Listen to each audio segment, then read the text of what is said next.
next up, we have Madison Ferhing with Leggett and Platt. Hi, Madison. Hi, everybody.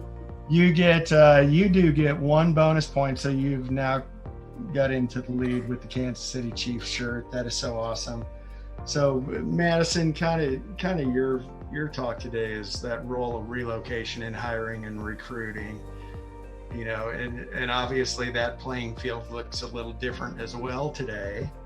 And I don't know if it becomes easier or less competitive or more competitive or all the same, but anyway, just wanted to hear some of your thoughts, some of your perspective, kind of just in that whole arena. And again, I'm going to give you the same thing. Yeah, you got complete creative control, so take it down whatever path you want to.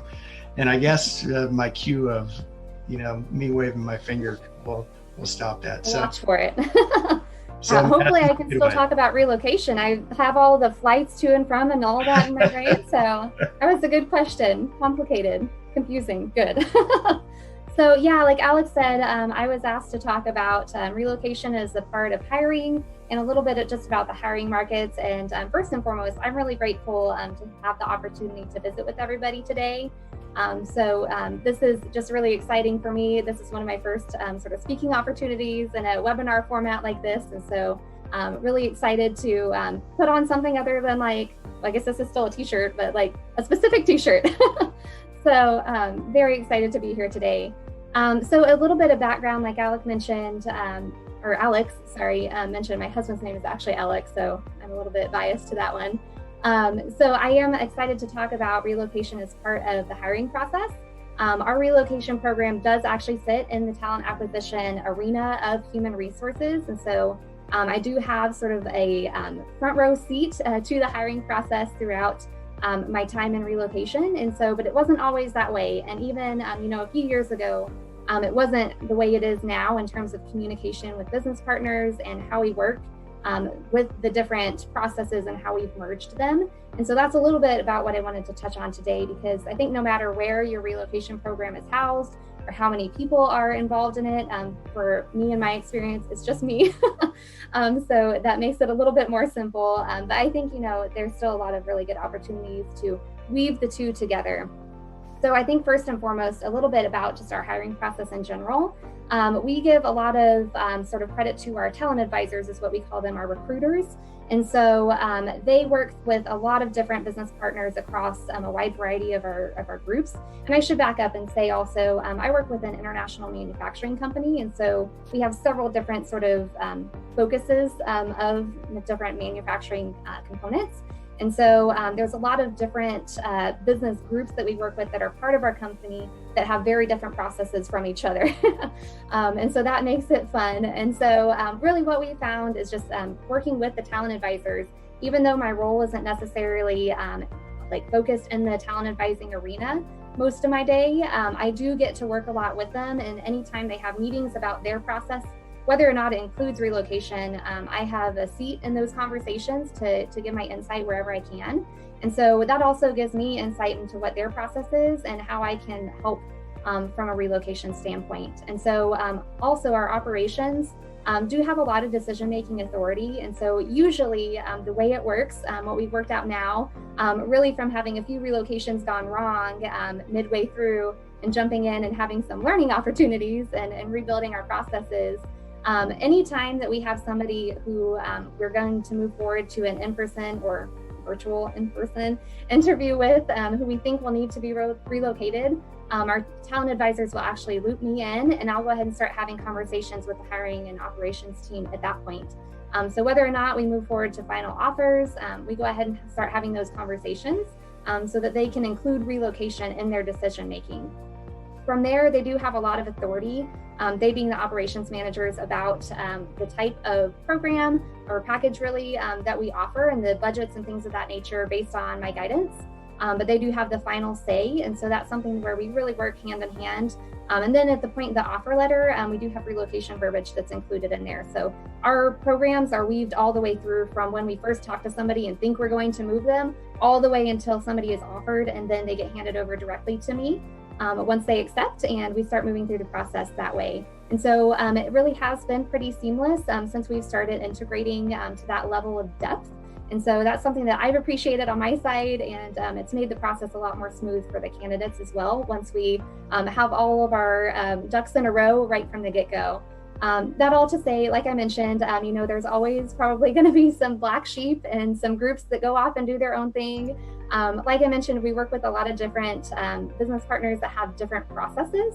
And so a lot of times what I found, the question that some of you might be asking is like, great, you're already in talent acquisition. How do I get conversations started? So for us, we get conversations started by relocations gone wrong in many cases. So over the years, I've had some opportunities to jump in and clean some things up and really be able to help people understand what we do and why. So that next time when they have a need, they know immediately who they need to reach out to so they don't have another bad relocation. And so, I think that's honestly been one of the most opportune ways to start having some of those conversations. And now we're to the point that we have specific business partners and human resource partners rather in different areas of business.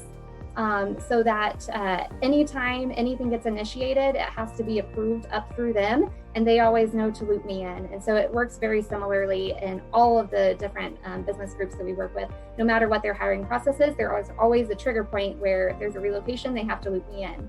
And so that's helped save a lot of effort on their side and stress and on my side. And I haven't had to clean up as many messes, so it's worked out for everybody. So I think, for the most part, that's the biggest piece, is just looking for those opportunities to be in communication. And so always looking to break down barriers. And I would credit a lot of that too to the talent advising group that I am partnered up with, really who aren't interested in just responding, but they're really interested in going out and seeing where the needs are and seeing how they can help, and making a relocation program a really key piece of what our talent acquisition group has to offer. From both a benefit standpoint for everybody, but also just to ease burdens off of our employees and the business partners. So I think that's basically my experience on that standpoint. And my experience is the only one I have, so that's what I'm sharing today, and I hope it's relevant to everybody. I know there was also a question about just the general job market, like you said, Alex, and so I'll touch on that too. Just briefly though, because I recognize that there are a lot of differences between industries and between even pathways in the industry. So I know my perspective coming into, recognizing there's going to be a pandemic, it's probably going to impact the economy. I really expected hiring to kind of go back to the place that it was a few years ago, where we really had an opportunity to kind of pick the cream of the crop. There are a lot more applicants than there were positions for us to fill. And then right now, and the past couple of years, really, it's been more of a position where we've had to be creative and really seek out candidates and really do some hard efforts our team has with recruiting. And so I think, from that perspective, we kind of expected to have a little bit of an easier time with more candidates that are skilled and looking for roles than roles we had to fill. I wouldn't even necessarily say that's the case. And in our experience, the pool hasn't been flooding over of candidates in the past few months. And so, I think there's a few different pieces of that. Potentially there's a lot more remote options now. And so job markets, I think to some extent are kind of blending depending on fields that people are in. There's more competition. So for anybody who doesn't know, I'm based here out of the Joplin, Missouri area. We have locations all over the world, but a lot of our hiring is in sort of small rural towns. And so that being said, sometimes it can be really difficult to find the talent that we need in these locations. But the remote actually makes it easier for us if we're able to make positions remote long term, because now we can look into other markets like Kansas City, Chicago, other areas where people may not want to move to Joplin or to whatever little town we're based in for that role, but they can do their job remotely from wherever they're at. And so, I think markets are going to be like sort of merging a little bit and getting a lot more competitive even than they have been in the past. And so, like I said, I think it's also specific to just industries and paths, specific career paths, but that's what we've been seeing. So still having to get creative with recruiting. So I guess it's keeping our talent advisors active and busy, but finding really good opportunities. So that's it.